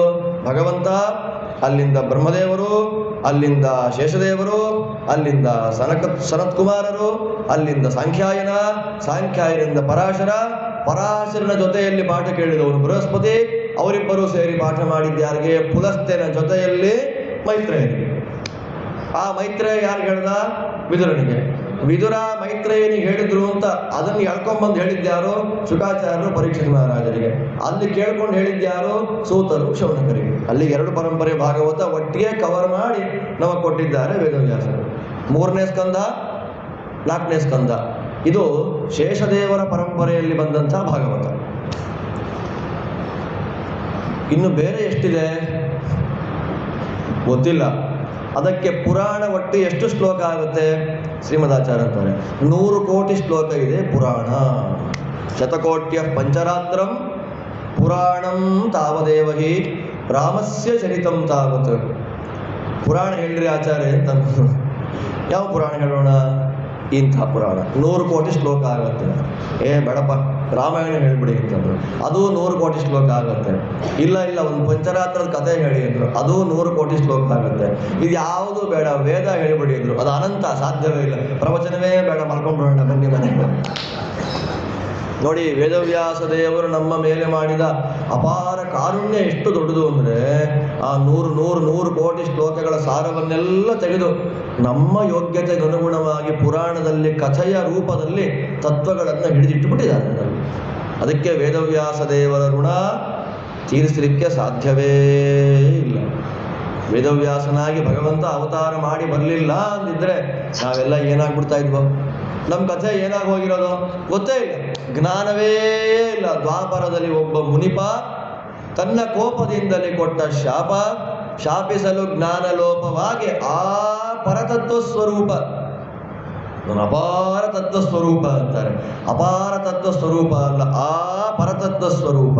ಶ್ರೀಪತಿಯ ಕಾಯೆಂದು ಮೊರೆಯಿಡೆ ಪಾಪ ವಿರಹಿತಳಾದ ಯಮುನೆಯ ದ್ವೀಪದಲ್ಲಿ ಅಂಬಿಗರ ಹೆಣ್ಣಿನ ರೂಪಿಗೊಲಿದವನಲ್ಲಿ ಜನಿಸಿದೆ.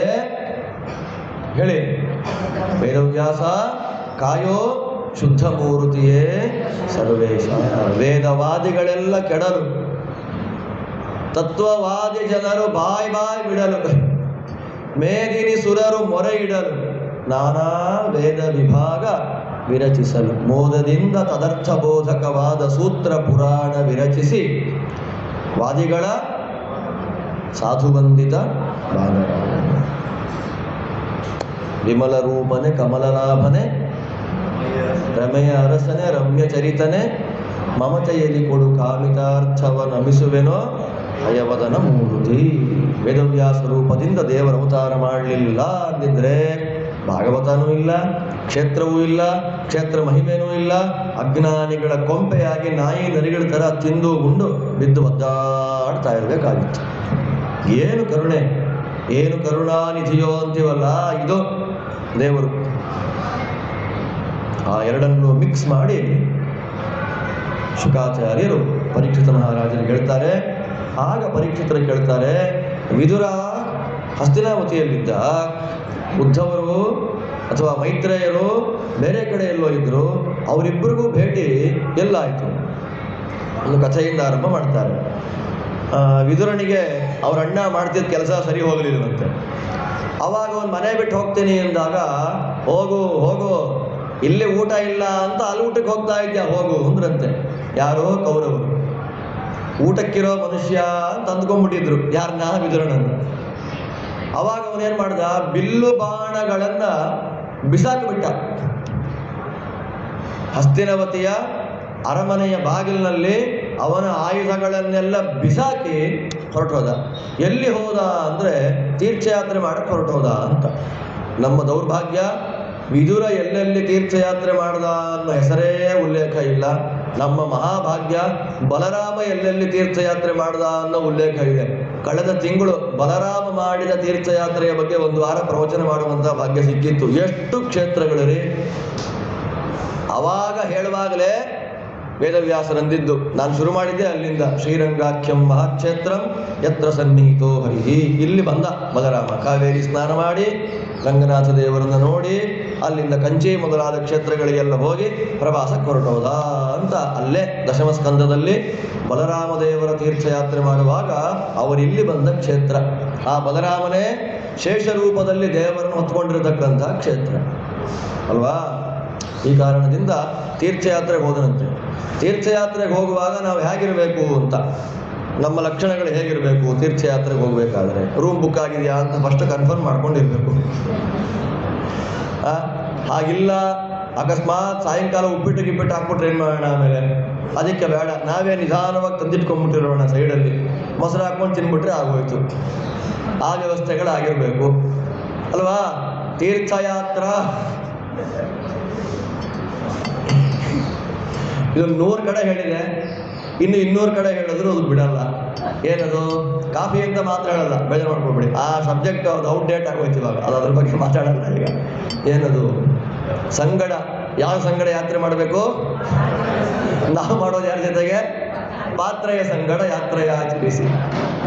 ಹಾಗಿದ್ರೂ ವಿಧಾತೃ ಪಿತರ ಗುಣ ಸ್ತೋತ್ರಗಳ ಬಾಯಲ್ಲಿ ಬರ್ತಾ ಇರಲಿ, ನಮ್ಮ ಹಣೆ ಬರಾದೆ ಪಾತ್ರೆ ಬೇಕೇ ಬೇಕು ನಮಗೆ.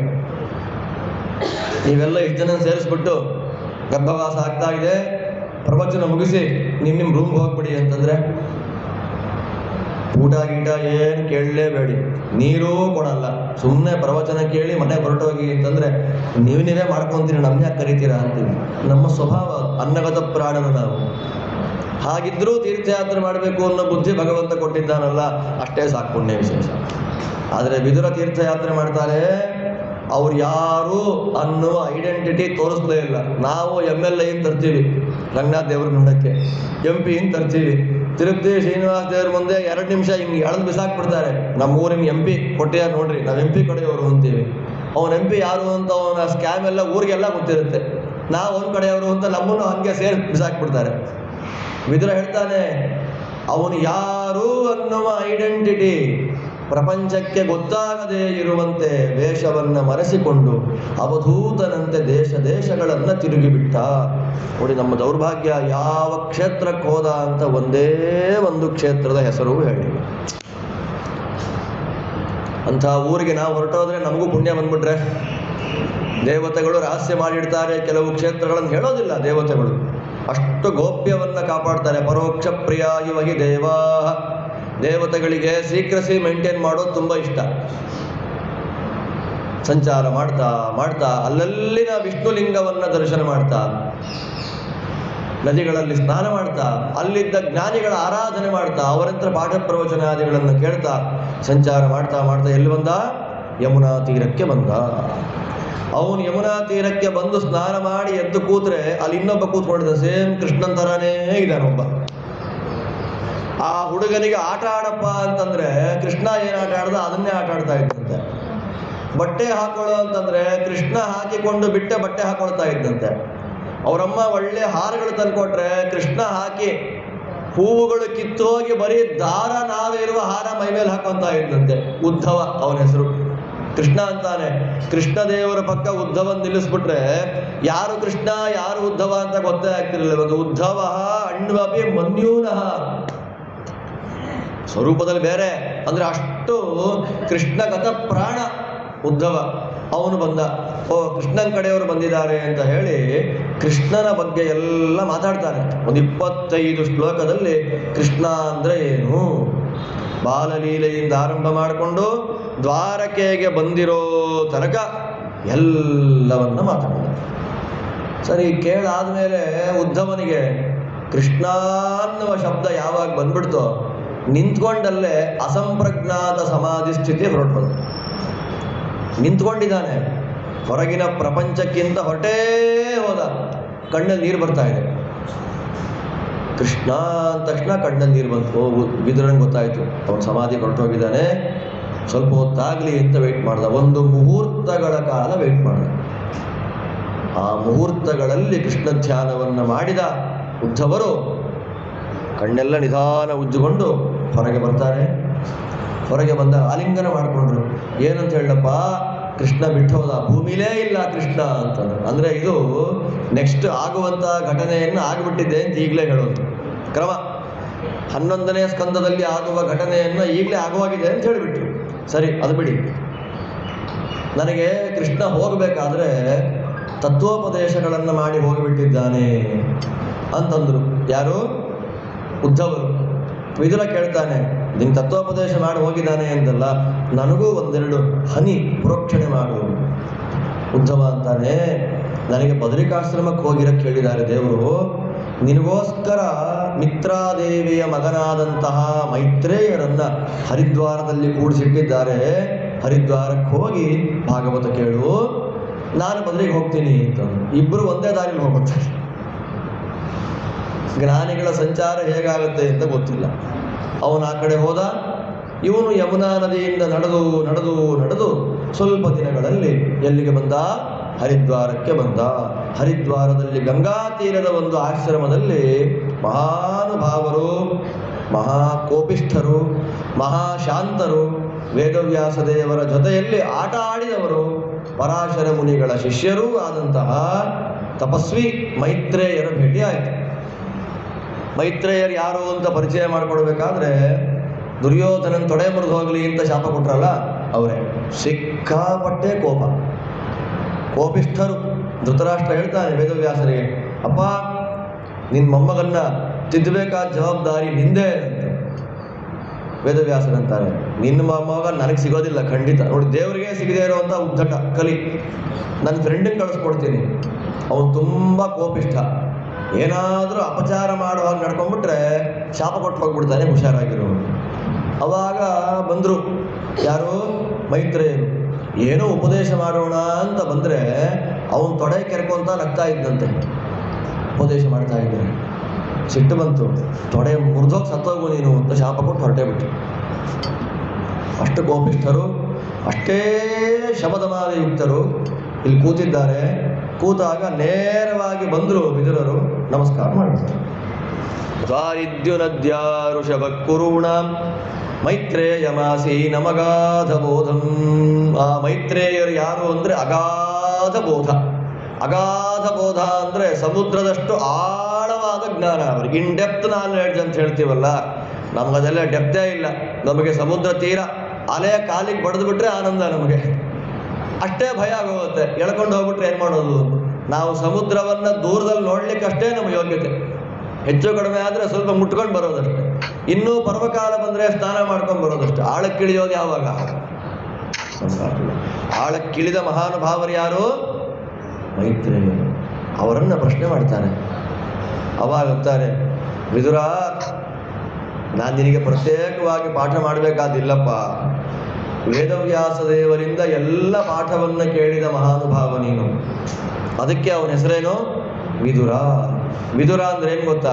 ವಿದ್ಯೆಯಲ್ಲೇ ಆಸಕ್ತನಾದವನು. ವಿದ್ಯಾರತೇನ ವಿದುರೋ ನಾಮತಸ್ಯ. ವಿದ್ಯೆಯಲ್ಲಿ ಆಸಕ್ತನಾದ್ದರಿಂದ ಅವನಿಗೆ ವಿದುರ. ಅವನ ಮನೆಯಲ್ಲಿ ಬೇರೆ ಚರ್ಚೆನೇ ಇಲ್ವಂತೆ, ಬರೇ ಶಾಸ್ತ್ರದ ಆಲಾಪ. ಅವ್ರ ಹೆಂಡತಿನೂ ತಕ್ಕನಾಗಿದ್ಲು ಆರುಣಿ ದೇವಿ, ಅವನ ಮಕ್ಕಳು ತಕ್ಕನಾಗಿದ್ರು. ಅದಕ್ಕೆ ಅವ್ರ ಮಕ್ಕಳ ಹೆಸರೇ ಕೊಡಲಿಲ್ಲ, ಮಹಾವಿದ್ಯಾವಂತರು ಅಂತ ಹೇಳಿ ಮುಗಿಸ್ಬಿಡ್ತಾರೆ ಆಚಾರ್ಯರು. ಅಷ್ಟು ದೊಡ್ಡ ಜ್ಞಾನಿ, ಅಷ್ಟು ದೊಡ್ಡ ಸಾಧಕ. ಪ್ರಶ್ನೆ ಮಾಡಿದಾಗ ಹೇಳ್ತಾರೆ, ನೀನು ಸಾಮಾನ್ಯ ಅಲ್ಲ. ನೀನು ಯಾರು ಅಂತಂದ್ರೆ ಶಾಪದಿಂದ ಭೂಮಿಗಿಳಿದು ಬಂದ ಯಮ. ಯಮನಿಗೆ ಯಾರು ಶಾಪ ಕೊಟ್ಟರು? ಯಮನಿಗೆ ಶಾಪ ಕೊಡೋಕೆ ಯಾರಿಗೆ ಸಾಮರ್ಥ್ಯ ಇದೆ? ಒಬ್ಬರಿದ್ರು ಮುನಿಗಳು. ಆ ಮುನಿಗಳ ಹೆಸರೇನು? ಮಾಂಡವ್ಯ ಅಂತ ಅವ್ರ ಹೆಸರು. ಆ ಮಾಂಡವ್ಯ ಮುನಿಗಳು ಸ್ವೋತ್ತಮ ಪದವನ್ನು ಅಪೇಕ್ಷೆ ಮಾಡಿಕೊಂಡು ತಪಸ್ ಮಾಡಿ ನಾನು ಗೌತಮರಾಗಬೇಕು ಅಂತ ಹೊರಟಿದ್ರು ಅವರು ಅಲ್ವಾ. ನಾವಾಗಬೇಕು, ಅವರಾಗಿರ್ಬೇಕು. ಯಾರೂ ಯಾರ ಸ್ವರೂಪವನ್ನು ಪಡೀಲಿಕ್ಕೆ ಸಾಧ್ಯ ಇಲ್ಲ. ದೇವರೇನು ಮಾಡಿದ್ರು? ಅವನಿಗೊಂದು ಶಿಕ್ಷೆ ಕೊಡೋಣ, ಪುಣ್ಯ ಕಡಿಮೆ ಆಗಲಿ ಅಂತ ನೋಡೋಣ ಅಂತ ಆಲೋಚನೆ ಮಾಡ್ತಾ ಆಶ್ರಮದಲ್ಲಿ ಕೂತಿರುವ ಕಾಲಕ್ಕೆ ಒಂದು ಕಳ್ಳರ ಗುಂಪು ಬಂತು. ಕಳ್ಳತನ ಮಾಡ್ಕೊಂಡು ಬಂದು ಗುಂಪು. ಇವರು ಧ್ಯಾನ ಮಾಡ್ತಾ ಕೂತ್ಕೊಂಡಿದ್ದಾರೆ, ಏನೂ ಗೊತ್ತಿಲ್ಲ. ಹಿಂಭಾಗದಲ್ಲಿ ಕಳ್ಳರು ಕೂತ್ಕೊಂಡ್ರು. ಸೈನಿಕರೆಲ್ಲ ಬಂದು ಆಶ್ರಮ ಹುಡುಕಾಡ್ತಾರೆ. ಕಳ್ಳರು ಸಿಕ್ಕಿದ್ರು. ಈ ಮಾಂಡವ್ಯರಿದ್ರಲ್ಲ, ನೀವೇ ಕಳ್ಳರ ಗುಂಪಿನ ನಾಯಕ ಅಂತ ಇವನ್ನೂ ಸೇರಿಸಿ ಎಳ್ಕೊಂಡು ಹೊರಟರು. ರಾಜ ಶಿಕ್ಷೆ ಕೊಟ್ಟ, ಕಳ್ಳತನ ಮಾಡಿದ್ದಕ್ಕೆ ಏನು ಮಾಡಬೇಕು? ಶೂಲದಲ್ಲಿ ಹಾಕಿಬಿಡಿ ಇವರನ್ನ ಅಂತ. ಸರಿ, ಎಲ್ಲರನ್ನೂ ಶೂಲ ಶಾರ್ಪ್ ಆಗಿರುತ್ತಲ್ಲ, ಎತ್ತಿದ್ರು ಮೇಲೆ ಕೂಡಿಸ್ಬಿಟ್ರು. ಎಲ್ಲ ಕಳ್ಳರು ಸತ್ತೋದ್ರು 2-3 ದಿನಕ್ಕೆ. ಆ ಹೆಣಗಳು ಏನಾಗಿದೆ ಸಂಸ್ಕಾರ ಮಾಡ್ಕೊಂಡು ಬನ್ನಿ ಅಂತ ರಾಜ ಆದೇಶ ಮಾಡಿ ಸೈನಿಕರನ್ನು ಕಳಿಸಿದ್ರೆ ಇವ್ರು ಬರ್ತಾರೆ.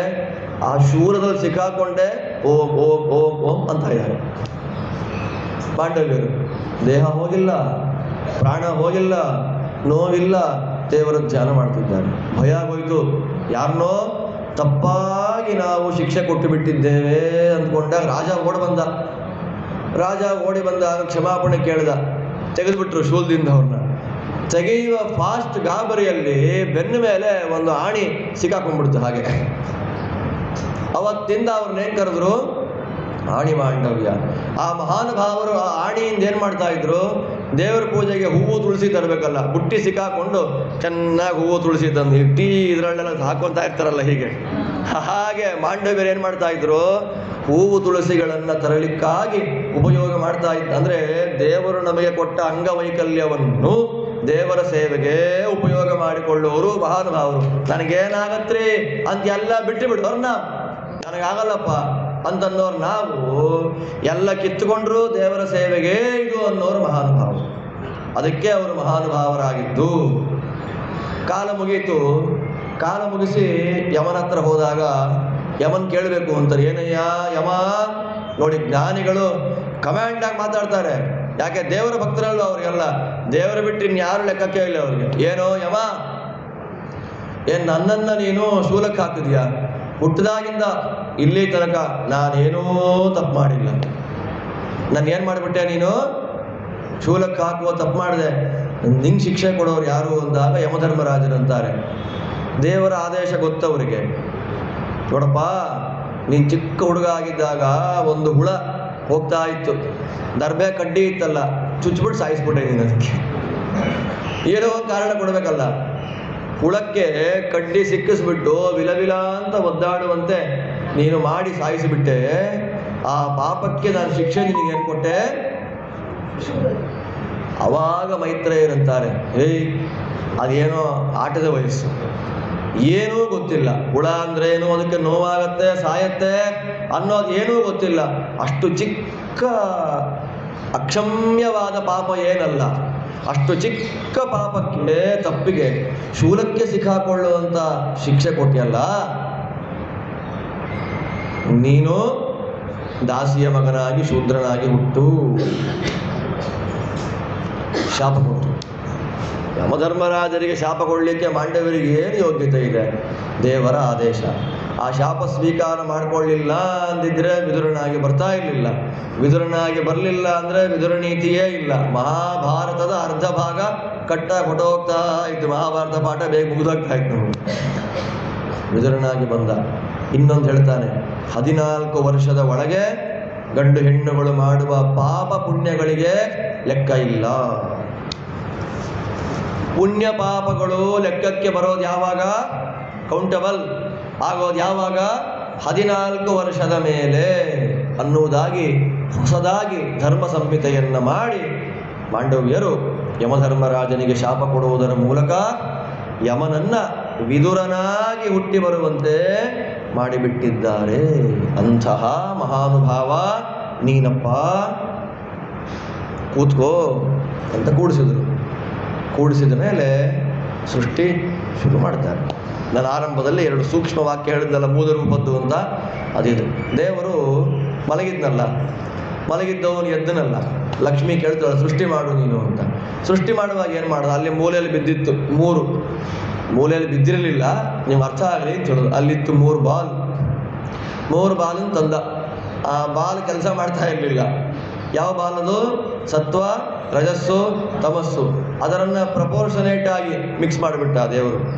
ಸತ್ವ ರಜಸ್ತಮೋ ಗುಣಗಳಲ್ಲಿ ಕಂಪನ ಬಂತು, ವೈಬ್ರೇಷನ್ ಬಂತು. ಆ ವೈಬ್ರೇಷನ್ ಬರ್ತಾ ಇದ್ದ ಹಾಗೆ ಸತ್ವ ರಜಸ್ತಮೋ ಗುಣಗಳನ್ನು ಮಿಕ್ಸ್ ಮಾಡಿದಾಗ ಶುದ್ಧ ಸತ್ವ ಅನ್ನೋ ಒಂದು ಗುಂಡೆ ಹೊರಗೆ ಬಂತು.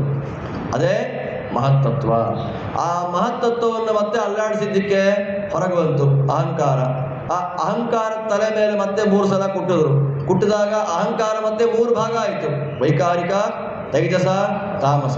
ಅಲ್ಲಿಂದ ವೈಕಾರಿಕರ ದೇವತೆಗಳು, ತೈಜಸಗಳು, ಇಂದ್ರಿಯಗಳು, ತಾಮಸಗಳು, ಪಂಚಭೂತಗಳು. ಆ ಪಂಚಭೂತಗಳಿಂದಲೇ ಇಡೀ ಪ್ರಪಂಚ ಸೃಷ್ಟಿಯಾಯಿತು. 24 ತತ್ವಗಳು ಬಂತು. ಆ 24 ತತ್ವಗಳು ಬಂದಾಗ ಅವೆಲ್ಲ ಒಟ್ಟಿಗೆ ಸೇರ್ಲಿಕ್ಕೆ ಆಗಲಿಲ್ಲ. ಒಂದೊಂದೇ ತತ್ವಗಳಲ್ಲಿದೆ. ಆ ತತ್ವಗಳೆಲ್ಲ ಒಟ್ಟಿಗೆ ಸೇರಿಸಿ ಏನಾಗಬೇಕು? ಸೃಷ್ಟಿಯಾಗಬೇಕು. ಸಾಮರ್ಥ್ಯ ಬರಲಿಲ್ಲ. ಸಾಮರ್ಥ್ಯ ಬರದೇ ಇದ್ದಾಗ